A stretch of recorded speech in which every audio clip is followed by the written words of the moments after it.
పాఠశాలలో అడ్మిషన్లు ప్రారంభమైనవి. త్వరపడండి.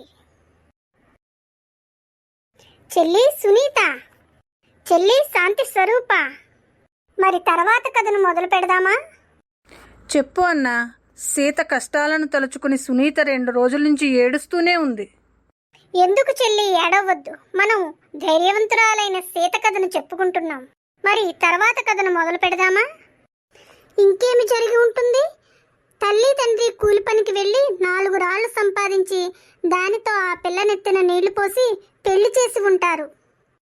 చెల్లి, అదే జరిగితే మన కథకు అర్థమే లేదు. ఆ ఊరికి శ్రావణి అనే కొత్త టీచర్ వచ్చింది. పిచ్చిగాని టీచర్లు చదువు చెప్తారు గాని ఇవన్నీ పట్టించుకుంటారా? ఒకవేళ పట్టించుకున్నా చెప్పినా వింటారా? విన్నా మార్పు సాధ్యమవుతుందా? తప్పకుండా సాధ్యమవుతుంది చెల్లి. మా ప్రభుత్వ పాఠశాలల్లో రోజు పాఠాలతో పాటు మంచి కథలు, సూక్తులు చెబుతారు. బడిలోని పిల్లలను తమ సొంత పిల్లల్లా పట్టించుకుంటారు. అవును చెల్లి, శ్రావణి కూడా అలాంటి టీచరే. ఆమె ఆ ఊరికి రాగానే ముందు చేసిన పని బడియుడున్న పిల్లలు ఎవరెవరు బడికి రావడం లేదో తెలుసుకోవడం. అట్లా తెలుసుకొని ఒక్కొక్కరి ఇంటికి వెళ్తూ శివయ్య వాళ్ళ ఇంటికి కూడా వెళ్ళింది. అయితే అది గమనించిన గౌరమ్మ సీతని ఇంట్లో దాచేసి మా ఇంట్లో అటువంటి వాళ్ళెవ్వరూ లేరు అని చెప్పేసిందా? నువ్వు అతిగా ఆలోచించగా అన్న చెప్పేది విను. అవును చెల్లి, సునీత చెప్పింది నిజమే. అయ్యో, అప్పుడేమైంది? శ్రావణి టీచర్ వచ్చిన పని చెప్పకుండా శివయ్య దంపతులకు కొన్ని మంచి మాటలు చెప్పింది. ఏమని? ఓ భారతీయుడ, ఓ బాలబానుడ, వినవయ్య వీణుల విందుగా, తెలుసుకోవయ్య చరితను ముందుగా.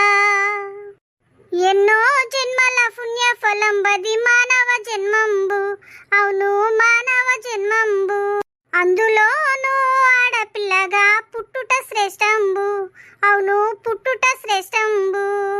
సహనము, స్నేహము, ప్రేమ భావము ఆమె గొప్పతనము, అవును ఆమె గొప్పతనము. ఆ గొప్ప కలిగిన ఆడపిల్లను చక్కగా పెంచాలి, బహు చక్కగా పెంచాలి. అప్పుడే ఇల్లు, ఊరు, దేశము అభ్యున్నతి పొందును. ఇల్లు, ఊరు, దేశము అభ్యున్నతి పొందు, అవును అభ్యున్నతి పొందు. అట్టి బాలికల నడిచిపెట్టుట అన్యాయం బగును, ఎంతో అన్యాయం బగును. శివయ్య దంపతులతో ఎంతో చక్కగా వివరించింది శ్రావణి టీచర్. ఆడవాళ్లలో కూడా గొప్పవాళ్ళున్నారే, అటువంటి 4 పేర్లు చెప్పు అన్నా. సరే చెబుతాను, వినండి చెల్లి.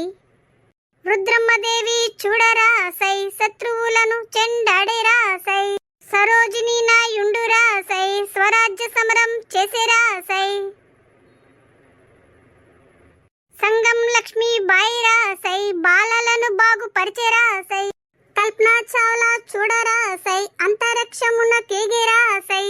అన్ని రంగములలోన మహిళలు ఆదర్శంగా నిలిచారు.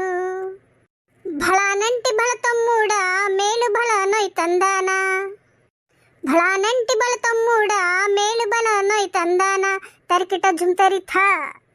ఇంతకీ సీత బడిలో చదువుకుందా లేదా?